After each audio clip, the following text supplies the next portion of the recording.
उन्हें काफ़ी नुकसान या मस्जिद में भी हुआ है। तो कब से लगे हुए आप काम कर रहे हैं?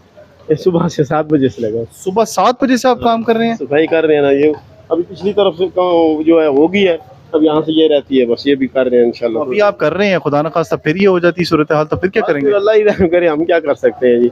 ये तो सोचना चाहिए जो लोग इसके अहल हैं, जिन्होंने ये काम किया है, या जो पहले तो मेरी 58 ईयर्स एज है ना, तो इस तरह का कभी भी नहीं हुआ। मैं मस्जिद का खादिम हूँ, तो ये कभी भी ऐसा नहीं हुआ। ये जब से ये दीवारें बनाई हैं इन्होंने, ये अजरबैजान वालों ने, उसके बाद से ये मामला इस तरह के 2 दफ़ा पहले भी पानी आया है, तो अब ये तीसरी दफ़ा बहुत ज़्यादा आ गया। इसमें लोगों की नुकसान बहुत हुआ है, गाड़ियाँ वगैरह जो कुछ भी है। इस मस्जिद को कितने साल हो गए?